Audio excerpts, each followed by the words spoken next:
Welcome to Tell Me Your Story, New Paradigms for a New World. I'm Richard Dugan, your host, and I thank you so much for joining us here on the program. We come your way on Sundays at 7 a.m. and 7 p.m., Mondays at 1 a.m., and also Wednesdays at 9 a.m. for a special edition of Tell Me Your Story.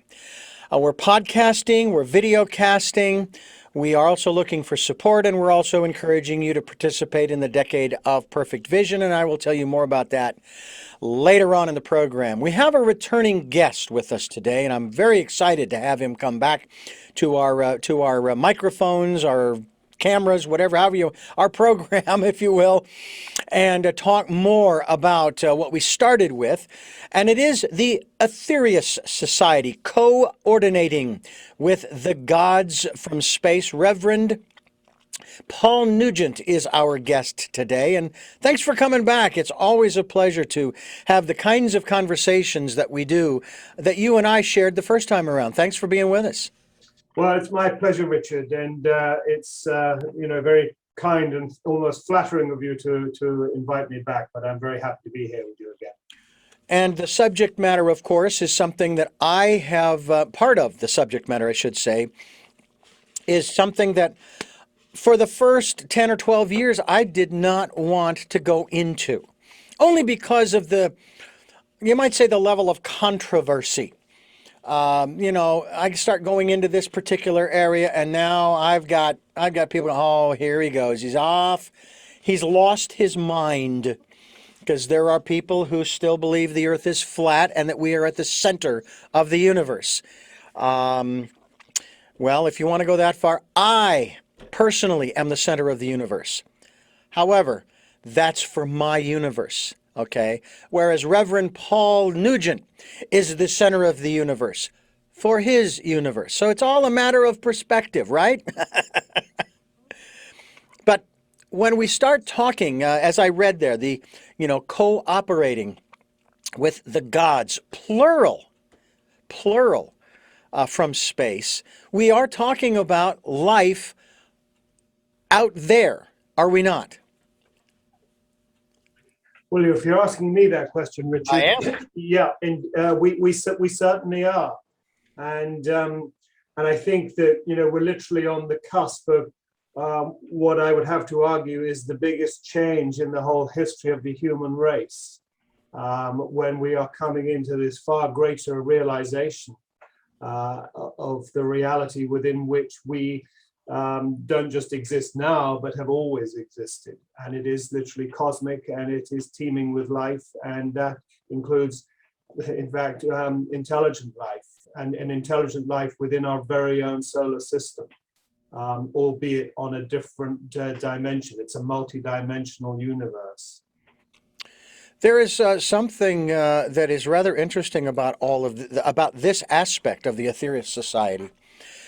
And that is, of course, that in our modern day, the demarcation point or the milestone was, I believe was it 47 or 51? No, it was 47, because I'm thinking of Area 51.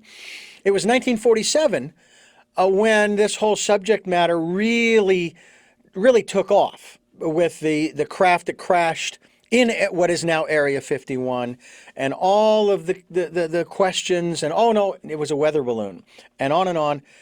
And the question that I ask of people, even such as yourself, and maybe I'll put this question to you, the government is now sort of, kind of, in a way, they're acknowledging the existence of life out there.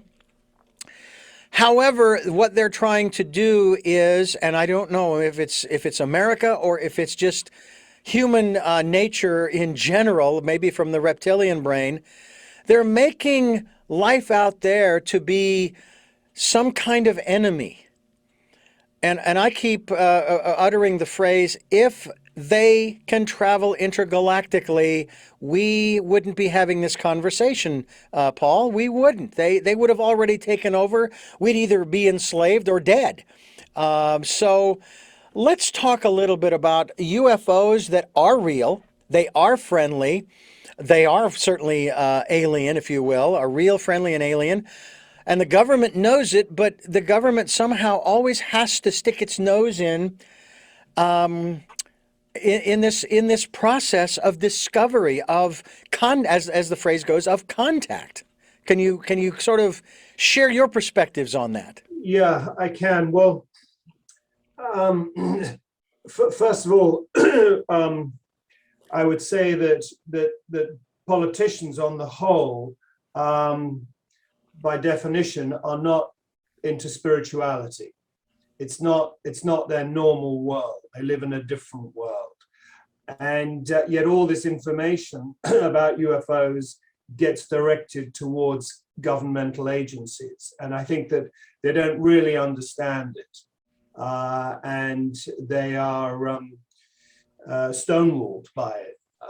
But there was a very telling statement supposedly made by Winston Churchill during the Second World War, which he actually made to Dwight Eisenhower after an outstanding sighting by a Royal Air Force crew. And by all accounts, what Winston Churchill said to Eisenhower is this must immediately be classified, because it would cause mass panic amongst the people and a disbelief in the church.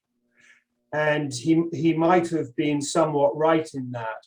And I think that has probably been the sort of prevailing, with a very small w, wisdom of politicians, is to just sort of wrap this up because we don't understand it. And we certainly don't want it getting out to the people, because we will have some kind of chaotic disorder, which is quite possible. And I think that in that regard, the UFOs are playing a very clever game. Game probably isn't quite the right word, but I think that what is happening is that they're not coming overtly, because I think if they did come overtly, it would cause lawlessness, possibly anarchy, just the way the world is a powder keg as it is. And I think that anything like that would just sort of really has the potential certainly to set it off. And they don't want that.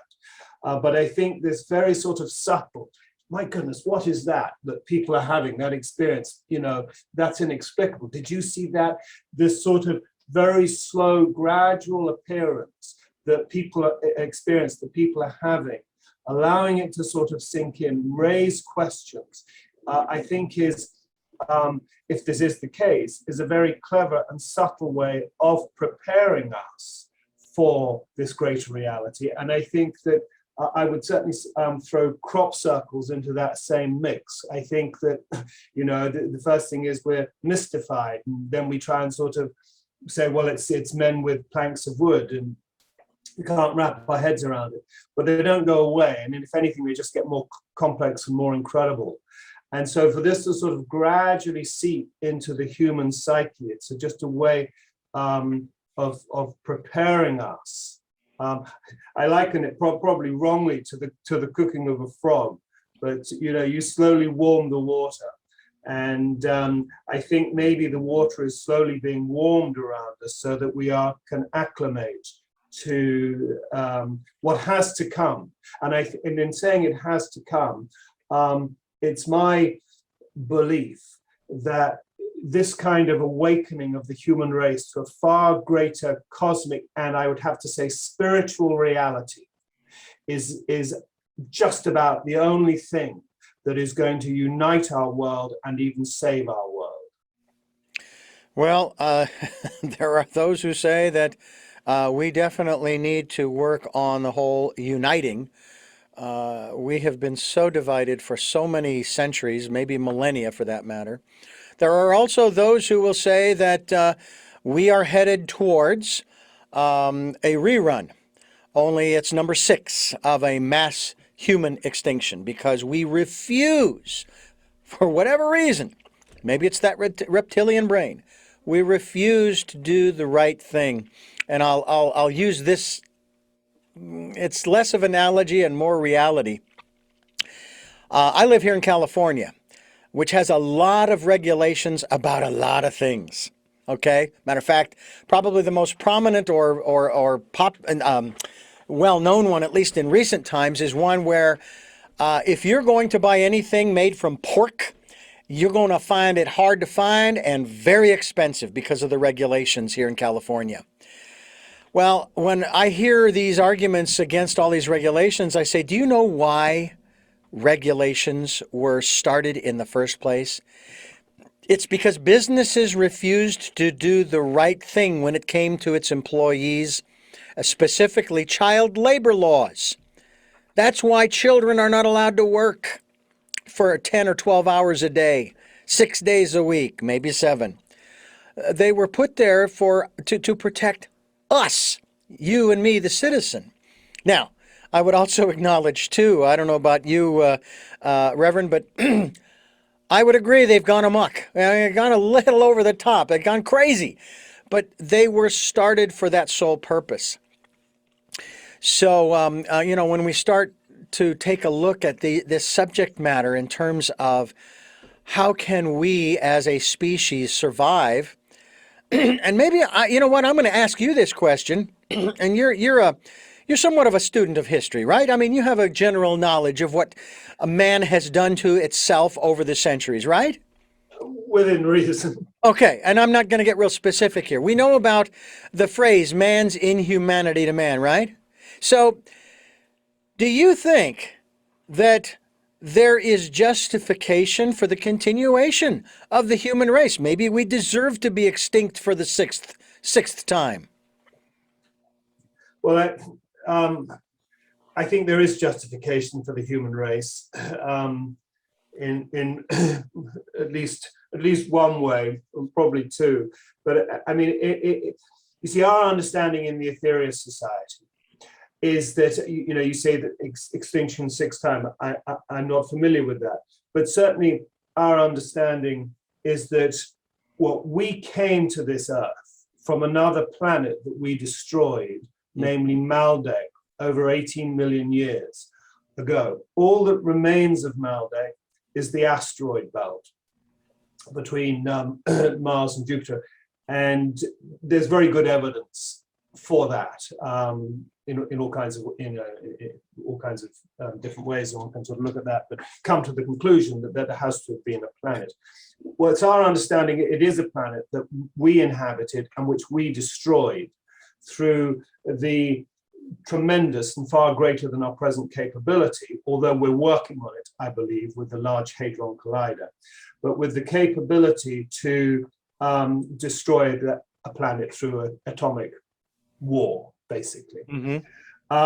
Now, so that was an extinction of the Maldekians, now known as the terrestrials, the human race. The point being is that in truth and in a divine cosmic sense, nothing can be destroyed in its ultimate complete sense. And to that extent, we are an aspect of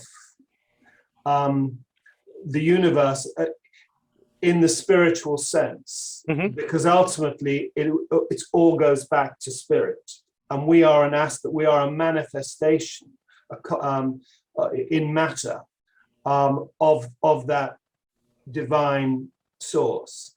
And so we couldn't just be taken out of creation. The spiritual aspect of man that is connected to the soul, and the soul to the mind and the emotions and the body, etc. It had to reincarnate, albeit under tremendous limitation. And the only place that we could reincarnate were in this solar system, which by karmic law, I would presume it needed to be within this solar system. But the other all the planetary cultures were already too advanced, too evolved for this extremely involved intelligence with a small I, that known as mankind. And the Earth, as a conscious living intelligence, highly evolved planetary intelligence, offered sanctuary to humanity here to slowly go through this process, inevitable process of reincarnation back to the divine source from which we all came, the Big Bang. You can say it's an interesting journey that we're all on, and it is a fascinating journey, incredible journey. Now, we would again, it's our belief in the Aetherius Society that we evolved into a civilization over millions of years. I mean, we were incredibly involved, came out of the sea as, some little newt kind of creature, I would think, and evolved over millions of years into the civilization of Lemuria, which we again destroyed through the gross misuse of atomic power, and set ourselves back, not as devastating as destroying the planet, but still destroyed the civilization. And then again, through the slow process of reincarnation, evolved up to the civilization known as Atlantis, which we again also destroyed through the gross misuse of atomic power. This was seemingly a few 100,000 years ago. Out of that, the inevitable process goes on, and we have evolved into this present cycle, where again we have the potential to destroy ourselves. I don't think yet we have the potential to destroy the planet, although I think that we're working on that, consciously or unconsciously. And you mentioned earlier on 1947, when this whole thing with UFOs really began. Well, and I'd have to agree with you on that, because it began after, once again, we had developed and tested and used atomic weapons. And here we were again at this very same critical juncture that we've been in Atlantis and Lemuria, and if you go way back even to Maldek. And that's why they started showing up, because they've seen all this from their own planets within our own solar system and within the whole galaxy, literally over millions of years. And I mean, it's more complex than that. And this is at the same time where, the founder of the Aetherius Society, Dr. George King, comes into the picture, because he, unconnected with UFOs, but coming out of the Second World War, in which he served as a conscientious objector, but he realized the need that Nazism was an evil force. He served in London's fire brigade going through the Blitz. So, I mean, he'd seen, frontline action and terrible devastation and mass killing in London of civilians. So out of that, he began to develop himself through extremely intense yogic practice, resulting in his ability to go into the state of cosmic consciousness, or to give his Eastern name, Samadhi. And it was in 1954 that he was first contacted by a being from another world, who goes by the name of Aetherius. So in terms of past history, in that sense, and extinctions, we would argue there have been three. I don't know about the others. I'm certainly not going to dispute that. But here we are, and this is where it brings it, it all together. But more importantly than ourselves, in our understanding in the Aetherius Society, is the planet. And because coming back to why we couldn't be taken out of creation, is because nothing can be taken out of creation, because in point of fact, everything is conscious. There is consciousness in everything. And that includes, that it's hard for us to sort of wrap our heads around it, much as I imagine it's probably hard for an ant or a spider to wrap its head around humans being conscious, believe it or not. But this Earth and the whole solar system, all the planets, the sun, the galaxy, all have consciousness. It's just on a completely different level to our own consciousness. We need to begin to wrap our heads around that, because it's incredibly elevated. It's incredibly divine. That, I would say, is true spirituality, that realization that all is divine, all is interconnected, all is, if you like, of God, all originated literally from that, what we term rather crudely, the Big Bang, and all is going back to that same singularity from which it arose. And ancient yogis and mystics have always known that. And in fact, they refer to it as the great outbreathing and inbreathing of God. And we are in the process of an inbreathing going back to that one initial creative source from which we came. That is a long-winded answer to your initial question, but opens it up. We are talking with Reverend Paul Nugent. I'm Richard Dugan, believe it or not, Reverend Richard Dugan, and you're listening to Tell Me Your Story. We bring you new paradigms for a new world on this program. We're looking for those new ways of living. Just look around. The old ways just aren't working. And quite honestly, I think that what we're going to be talking about here on the program, I think it's going to be of benefit. Now, I'm not sitting here as a member of or a proponent of the Aetherius Society. All I'm doing is kind of presenting these ideas and concepts, placing them out on that smorgasbord table I've constantly talked about for you to partake in if you should so choose to. And check it out. Do your own investigation. That's really what it's all about. We're talking with Reverend Paul Nugent, and we're talking about the Aetherius Society, Aetherius.org. We are linked to that website, and we're also going to find out more about George King and his connection, his part in the founding of the Aetherius Society. I want to ask you, as before we get into some of the main topics that we want to talk about, I want to ask you about I refer to them as the ancient wisdom teachings. You can refer to the Bible, the Bhagavad Gita, the Upanishads, the Quran. I don't know what ancient wisdom teachings there are in Buddhism or many of the other lesser known. Obviously, within Judaism, it's the Torah, the Old Testament, and so forth. Is there a book, a single text for the Aetherius Society in reference to its beliefs that someone can maybe get their hands on and say, hey, well, this is very interesting, or again, no, it's too far out for me, I'm not really interested, and I give someone who is of that last perspective credit for at least looking at it, okay? But what about that? Is there a particular manuscript that the Aetherius Society uses? I'm going to answer far more yes than no to that question. And I would refer people to two books specifically rather than just one. Mm-hmm. And I would say that for the more philosophically minded, I would go with this particular book, and for the more spiritually minded, I would go for that particular book. But they are extremely complementary. They were both channeled through Dr. George King. Well, let me name them.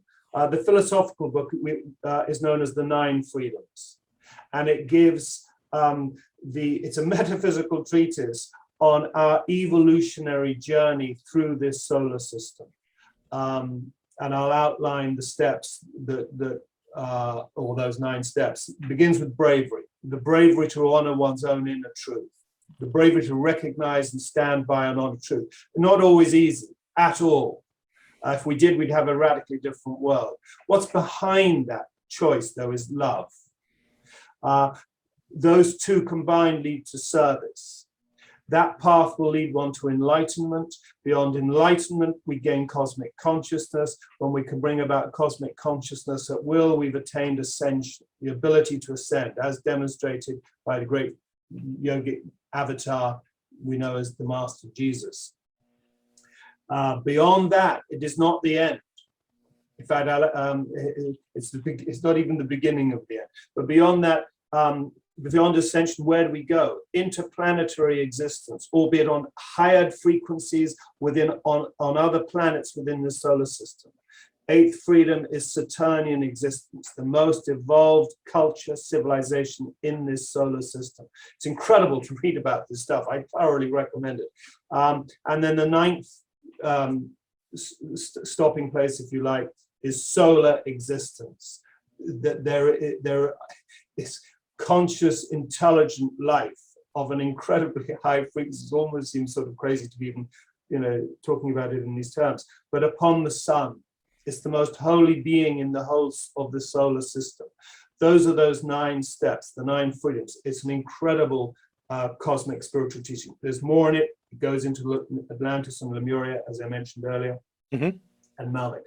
The other book, which I would very much refer to, and actually is the book that drew me into the Aetherius Society, the sort of more spiritual book, we refer to it, what is known as the 12 blessings. We believe these were given by the Master Jesus, certainly on 12 consecutive Sundays in 1958. We do not believe Jesus is dead in this, coming back to the sense that nothing is dead. There is no death. And Jesus, we believe, like the Master Aetherius, actually like the Buddha, came from Venus. I am from the bright and morning star.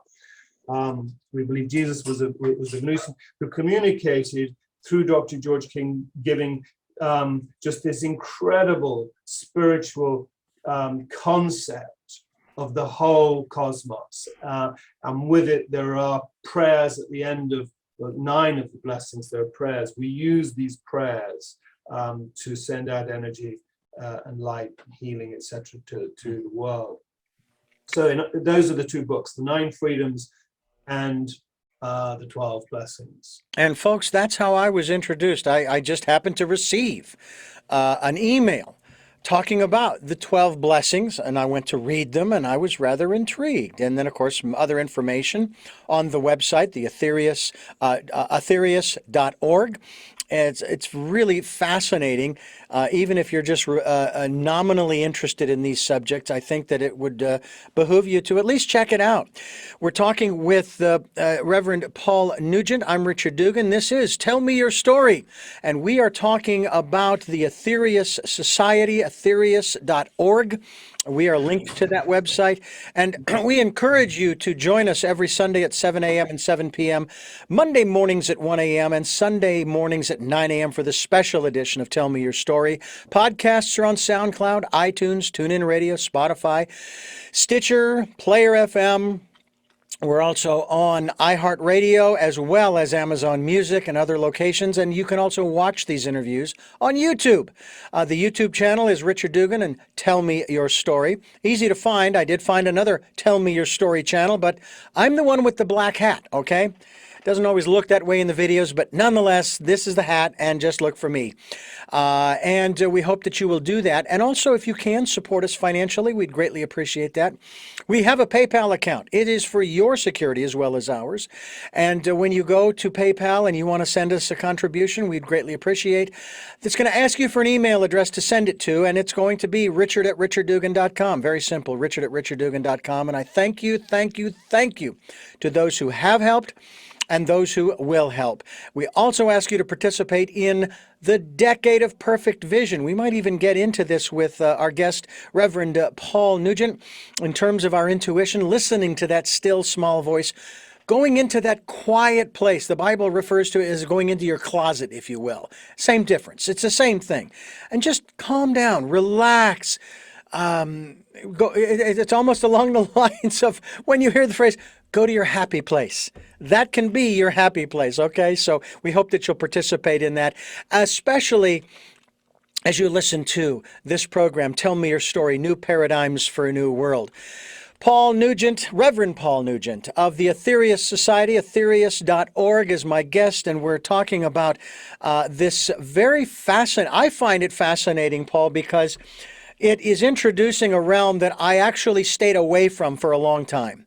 I did not want to go down this road back 4, 5, 6, 7, 8, 9, 10 years ago. But in the last couple of 3 years, it's like I got to go down this road because I can't escape it. It's part of our universe, whether you talk materially or spiritually.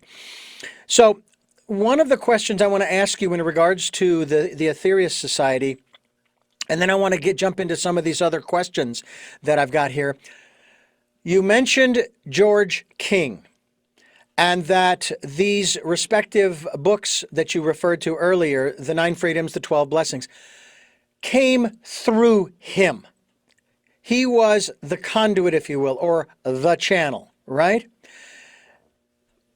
Is he, in your belief and in the Aetherius Society's belief, is he elevated beyond founder to a position maybe up there as a messenger of God, quote, a prophet, etc., etc.?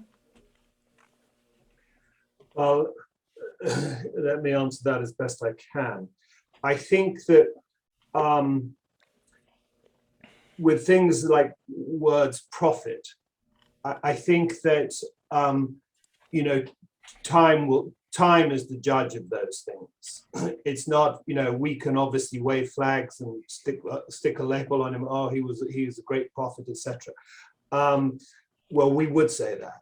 I think that it needs time to say that.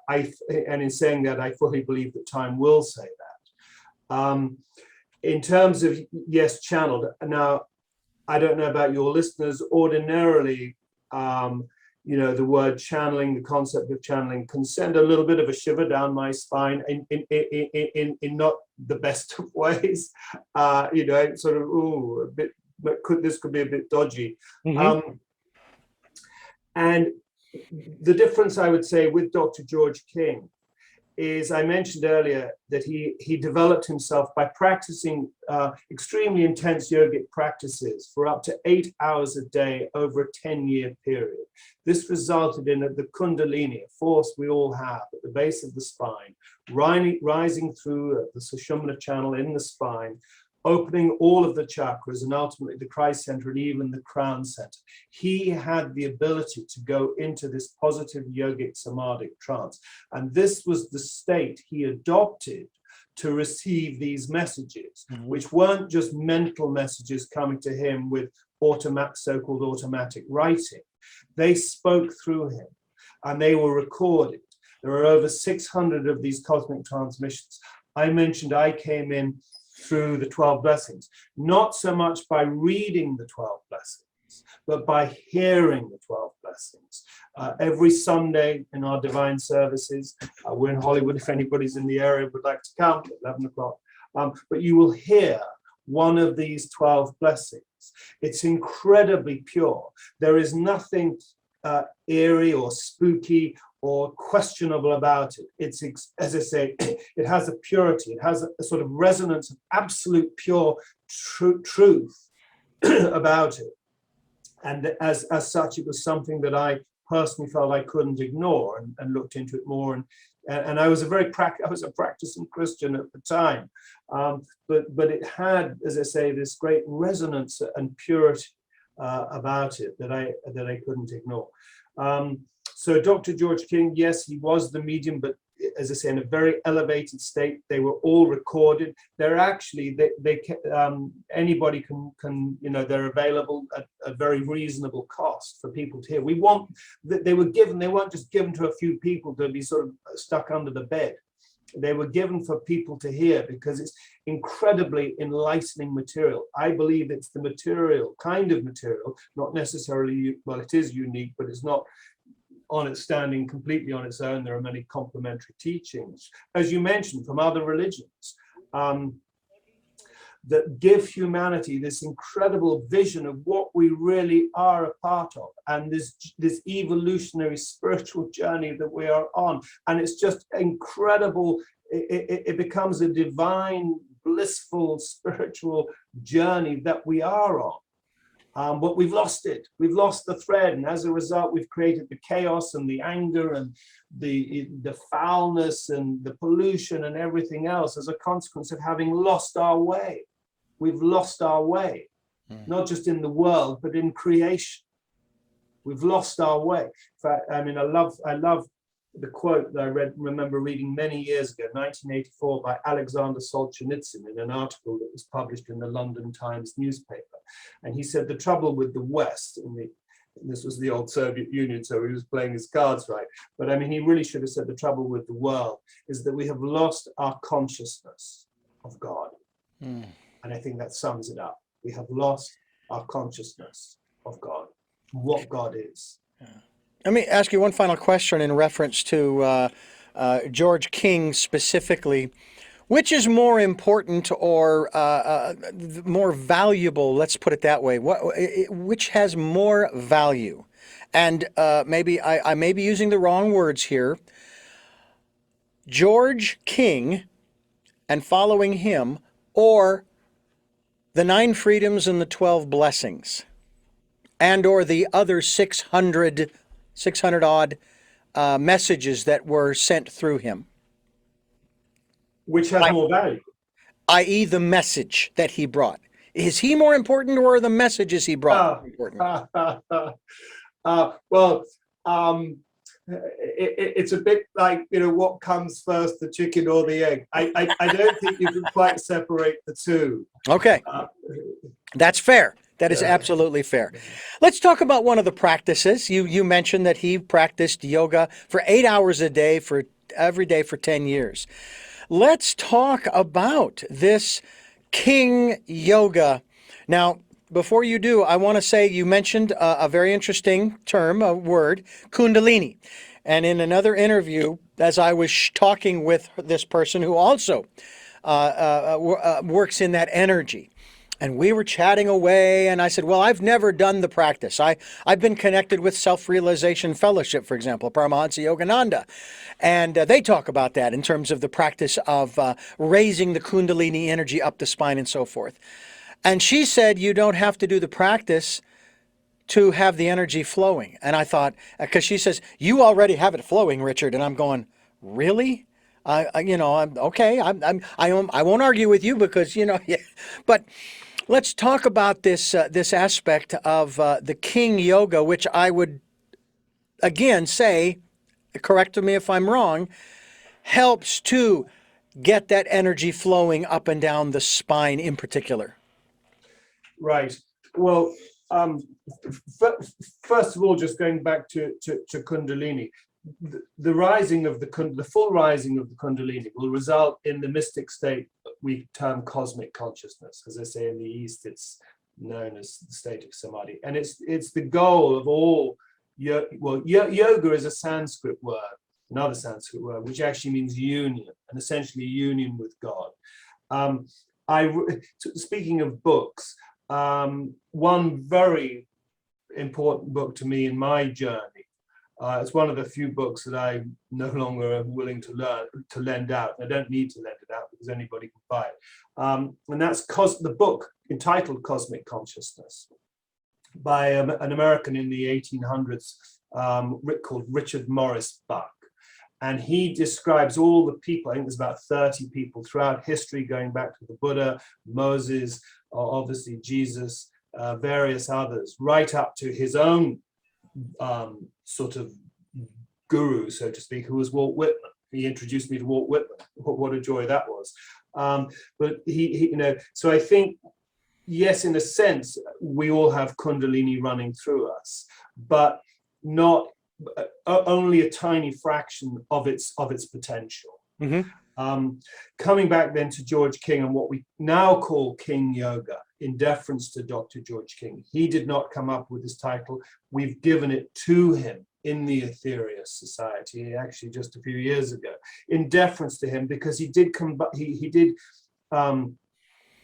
formulate, if you like, this incredible and to that extent certainly unique spiritual path, and it combines the three aspects that make up the Aetherius Society. Number one are the cosmic teachings, the so-called spiritual wisdom that was given through him by beings from other worlds, with him in this positive yogic somatic trance, over 600 transmissions. Together, I mean, Dr. George King was a yoga master in his own right. I mean, you won't find many people as qualified to speak on such metaphysical topics as karma, reincarnation, life after death, etc., as Dr. King himself. So these are all spiritual teachings, but with a very strong cosmic element to them. It's one aspect. I mentioned, as we've discussed, he practiced yoga, and there are various different disciplines that one can practice. The main ones that he used and that we practice and teach in the Aetherius Society are pranayama, yogic breathing exercises. There's a wonderful system of 6 yogic exercises that can be done in 15 minutes. The Dr. King brought together very, very practical form of yoga breathing, controlling the breath. Another aspect is mantra yoga. We do a lot of mantra in the Aetherius Society. We use visualization. We use prayer. I mean, prayer, probably not ordinarily considered as a yogic practice.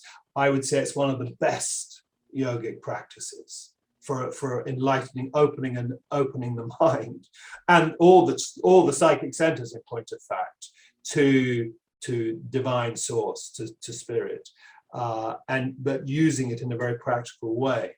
So there's the second aspect then of personal self-development, not just for one's own sake. In fact, we would say more purposefully, for the world as a whole.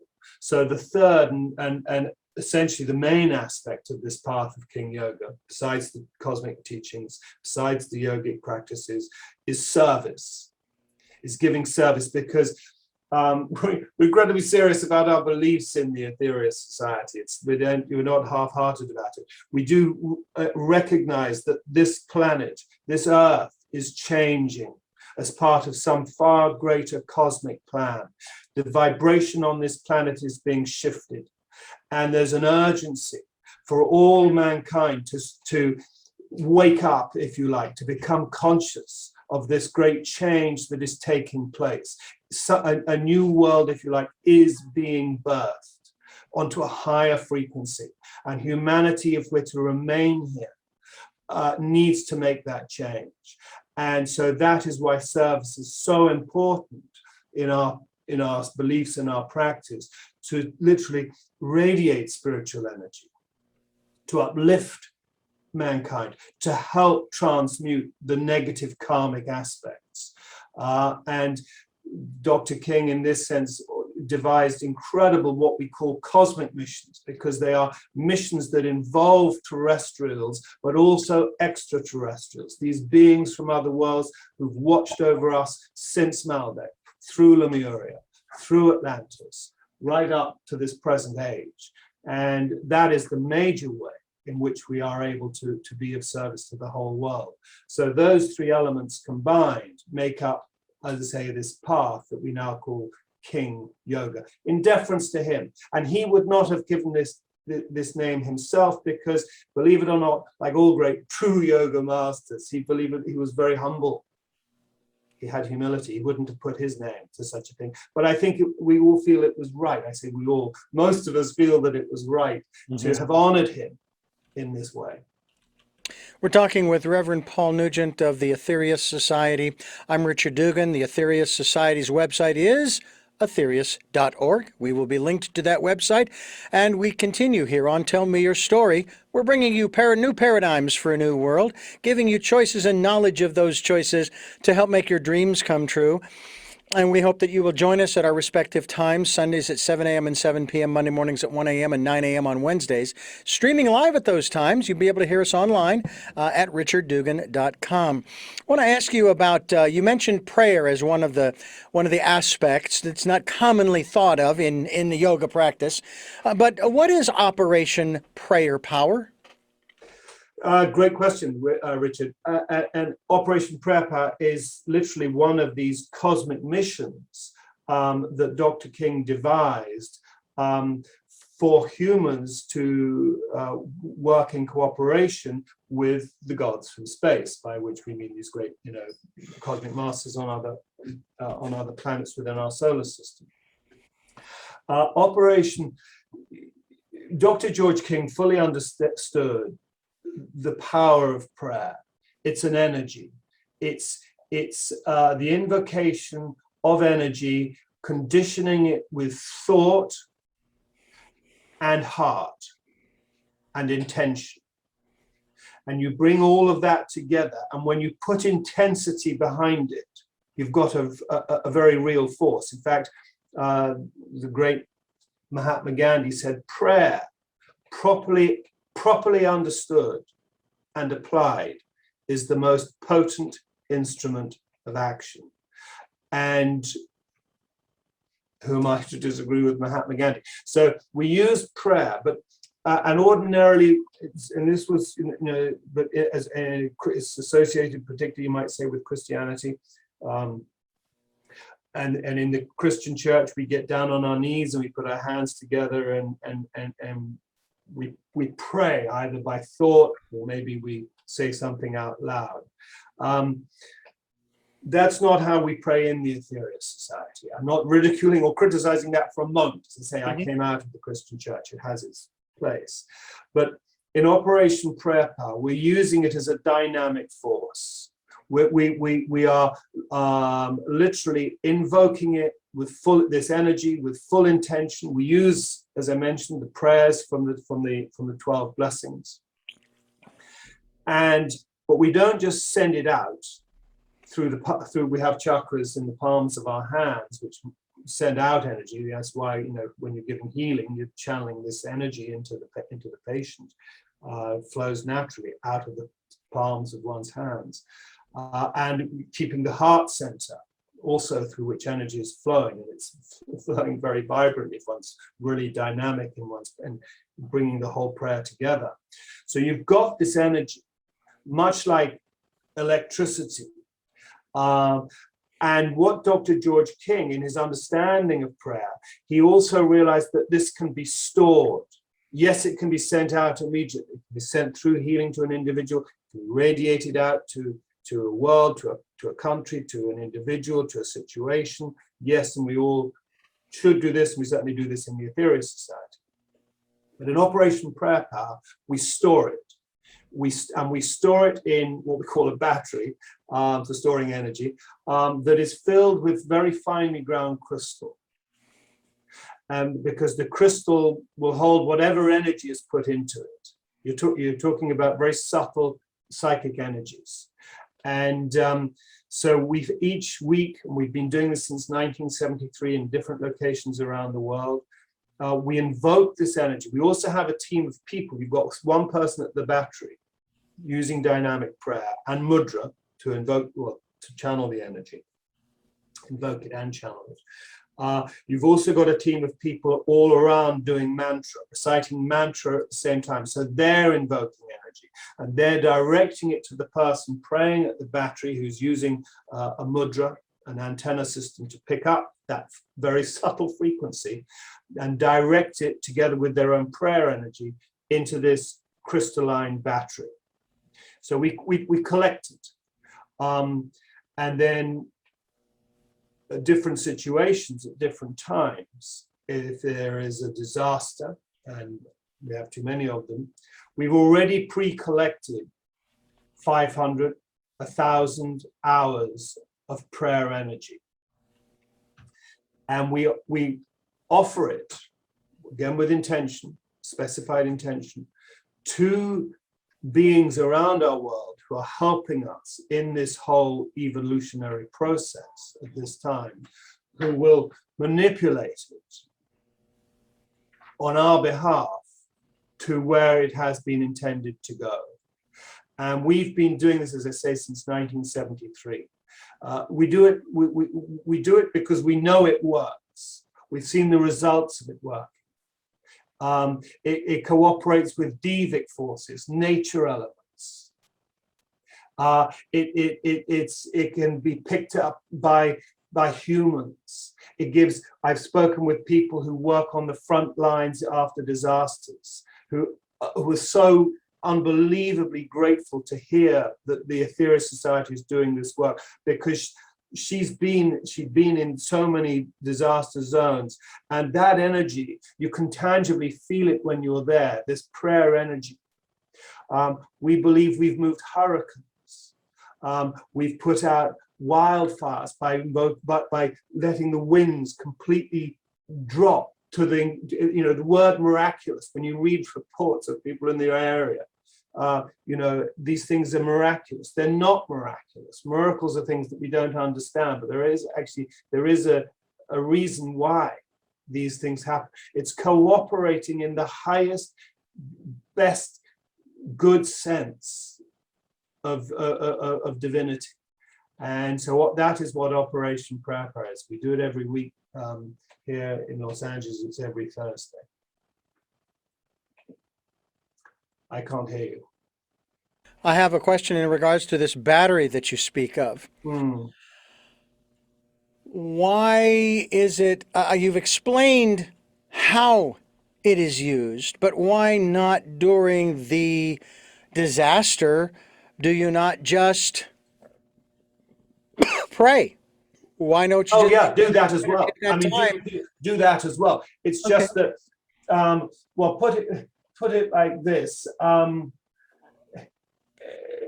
Let's say that there is a fire next door, Mm-hmm. and for the last, we have filled, um, you know, great containers with water.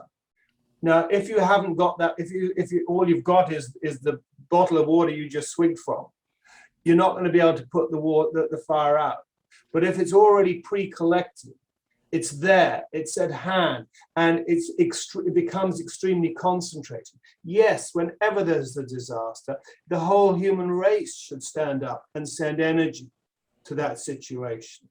But it's just, in a way, you could say this Operation Prayer Power is like the cavalry arrival. Ah, okay. That makes sense. Reverend Paul Nugent is my guest of the Aetherius Society. I'm Richard Dugan. This is Tell Me Your Story. We're bringing you new paradigms for a new world, and we're talking with the spokesperson, at least in this conversation, for the Aetherius Society. And you certainly talked about this whole aspect of prayer and all of these different things. I want to ask you, because somehow I feel this probably ties in. What is satellite number 3? You are an intuitive man, Richard, let it not be said. It does very much tie in. It ties in particularly with Operation Prayer Power. But it actually sort of greatly precedes Operation Prayer Power. You see, coming back, and one has to come back to Malde and Lemuria and Atlantis and the Mother Earth. Because these things are cosmic. These things, I don't know if you ever read, I use the story very, very briefly, but in the hope that it will illustrate the point. I'm assuming you've read Hamlet, Shakespeare's play Hamlet. Yes, I'm familiar. Yes. Good man. Well, there are two lesser characters in Shakespeare's play Hamlet, known as Rosencrantz and Guildenstern. They're courtiers, they're friends of Hamlet. They play small roles in the play. Well, back in, I don't know, the 60s, 1960s, maybe 1970s, a wonderful playwright called Tom Stoppard wrote a play called Rosencrantz and Guildenstern Are Dead, because actually in Hamlet they do die. This play, Rosencrantz and Guildenstern Are Dead, is about Rosencrantz and Guildenstern's world, coming back to your universe, my universe. This was Rosencrantz and Guildenstern's individual universe. And it's what goes on in their world. But in that cycle, it occasionally interacts with Hamlet, with Shakespeare's Hamlet.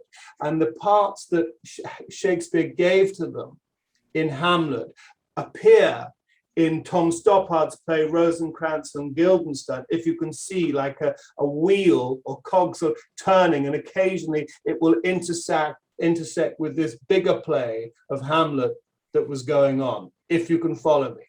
And it's the same for all our individual universes. Yes, we're all sort of revolving in our world, in our little universes, but they intersect with other universes, with other people and bigger things. And our world, and indeed our whole solar system, intersects with something far bigger. The whole solar system is interacting itself with other moving parts in this whole galactic system. And in that sense, when people ask me what's going on, I always like to say Laniakea, Laniakea is a super cluster of galaxies. Our galaxy, the Milky Way, together with hundreds of thousands of galaxies in this corner of the universe, are accelerating at incredible velocities towards this super cluster of galaxies known as Laniakea. It's an Hawaiian word, which means immeasurable heaven. That's what's really going on. And so coming back to satellite number 3, these cosmic masters have watched over us, as I say, for millennia. And they know that the whole evolutionary process in this solar system is quickening. It's not just on this Earth, it's quickening within the whole solar system. You could say because it's dovetailing into Laniakea. There's something far greater. We're all going back to that singularity, aka God, from which it all came. That's what's really going on. And knowing that humanity was behind the curve, we screwed up. We've repeatedly screwed up. We've lost our consciousness of God. We've forgotten what we're really a part of, this big picture. And they, because love is the energy of the universe, compassion is the energy of the universe, service is the modus operandi of creation, sacrifice in point of fact, not just service, sacrifice, because one knows that it's all oneness. It's all divine. It's like a parent's love for a child, however much that child screws up, but the love remains. And so satellite number 3 is an extraterrestrial craft that has been coming into orbit, to the best of our knowledge, since 1955, radiating a frequency of energy to anybody on the planet who is involved in some kind of selfless, conscious, spiritual action.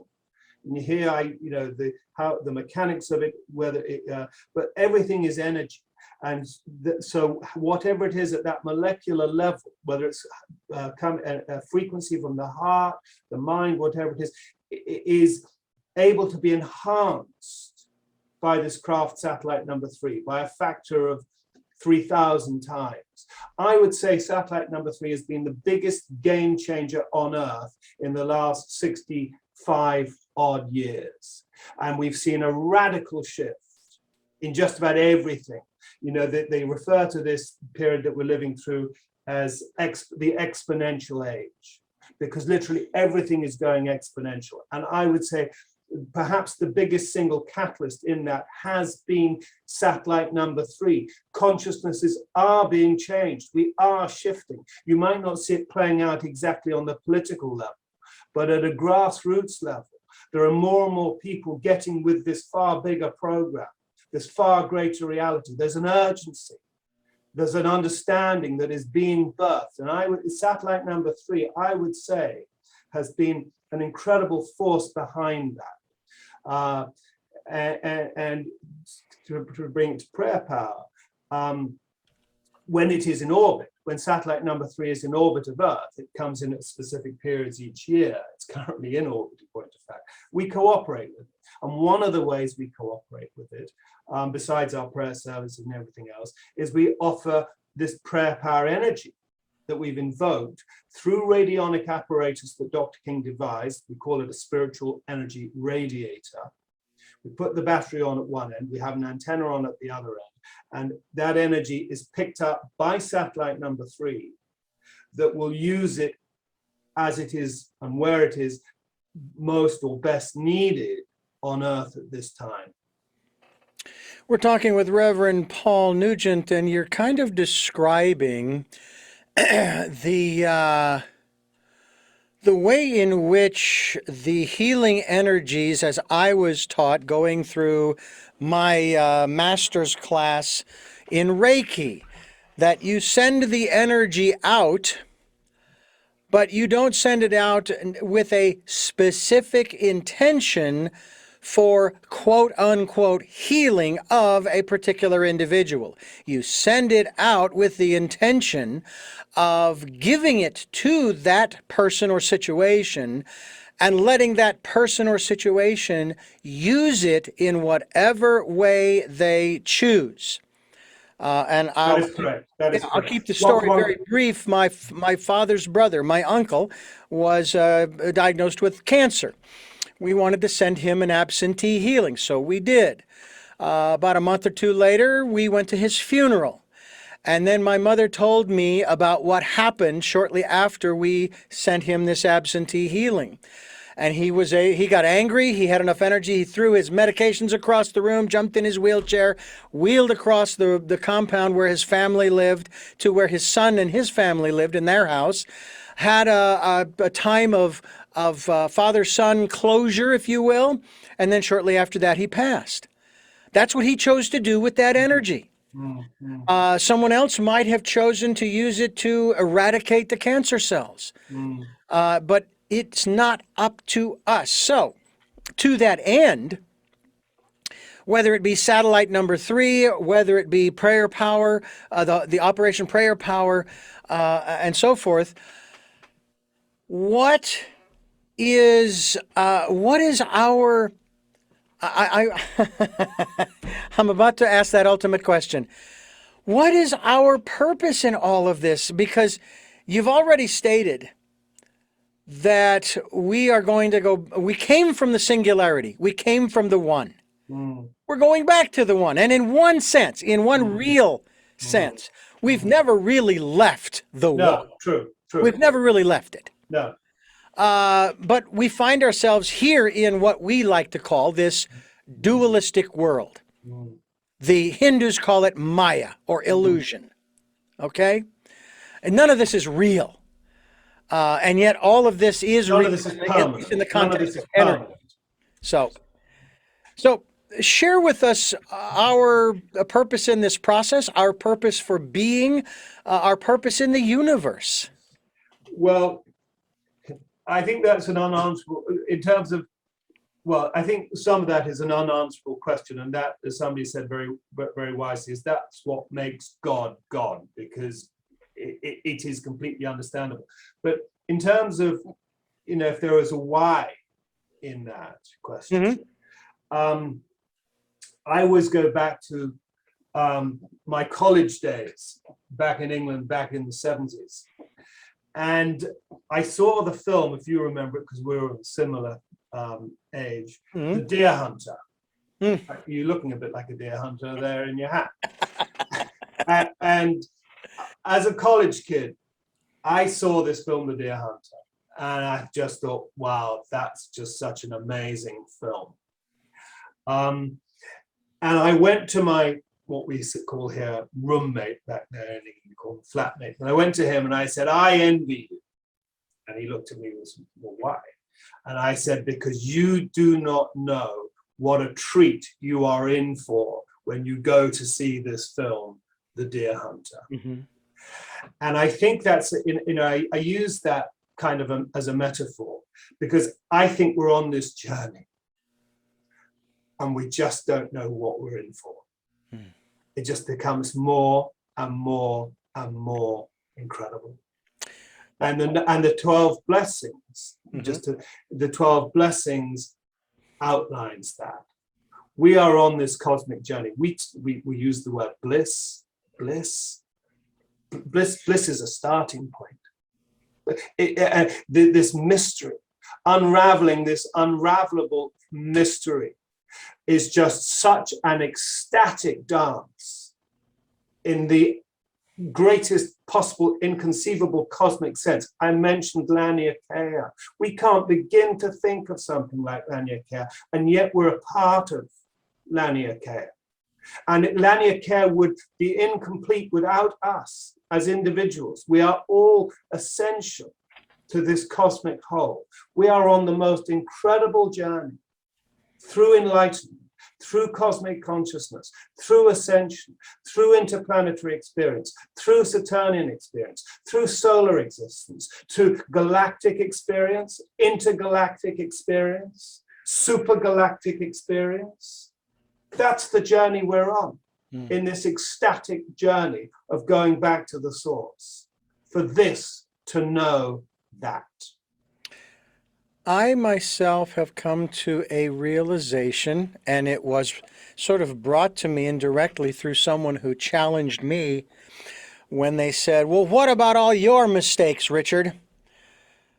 Where this answer came from, I can only speculate. I haven't made any mistakes in my life. I have only had learning experiences. And when you take pass, fail, success, failure out of the equation and replace it with learning experiences, maybe just experiences in general, there is no need for forgiveness of self or others. Because if you see yourself as not having made mistakes, but just having learning experiences, then so everybody else is in the same position. They are all just having learning experiences. Now, you would probably agree with me, and because you kind of alluded to this earlier in the program, as referencing consciousness and the raising of the consciousness, there are going to be those people who will resist that rising of the consciousness. They will resist it with every fiber in their being, because they don't want things to change. They want to hold on to the power and the control and the money and the material aspects. Very true, and I think that's playing out. We can see our world is getting more desperate in that sense. Yeah. But it cannot last, and it will break. It's not sustainable. Yeah. No, not at all. Right. Reverend Paul Nugent, my guest. The Aetherius Society, aetherius.org is the website, which we are linked to here on Tell Me Your Story. We're talking about the Aetherius Society, and Reverend Paul Nugent, I want to thank you so much for giving us, again, so much time on the program, talking about so many of these aspects, so many more questions that come to mind. We started going in a direction that would actually, if we went on for another hour, I'd be going into free will versus predestination and reincarnation and all of these other aspects that I think are very important to talk about. And hey, part 3, we're going to have part 3, Paul. If you're open to it, we'll do it. All right. I would love to do it. And thank you so much for giving us so much time. My pleasure, Richard. I have 3 final questions. I asked you at the end of the last program. I'm going to ask you again. Well, I can't remember my answers, so let's see if I come up with something the same or something different. You got it. I will ask you those in just a moment. But first, I want to thank you for tuning in, listening, and watching Tell Me Your Story. Sundays at 7 a.m. and 7 p.m., Monday mornings at 1 a.m., Wednesdays at 9 a.m., and streaming live at those times at richarddugan.com with podcasts at SoundCloud, iTunes, TuneIn Radio, Spotify, Stitcher, Player FM, Blueberry, iHeartRadio, Amazon Music, and many other locations. We are also on YouTube, where you can watch these interviews. I hope you'll subscribe to the podcasts and videocasts as well. And we also hope that you can support us financially with contributions through PayPal for your security as well as ours, and participate in the Decade of Perfect Vision, another subject that we need to get into in terms of our intuition as well, with our guest, Reverend Paul Nugent. And we will do that in our part 3 in this ongoing series with the Aetherius Society. Let me start by asking you question number 1. Who is Paul Nugent? That's right. Well, I'm going to be a bit cryptic, but I'm going to say Paul Nugent is a reflection of yourself. What is it that you hope to or want to achieve through the work that you are doing now? Divine realization. And finally, what is your life's purpose?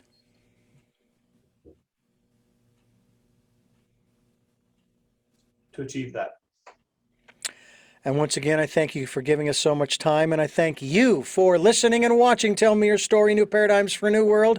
And until our next broadcast, podcast, videocast, love to Lal.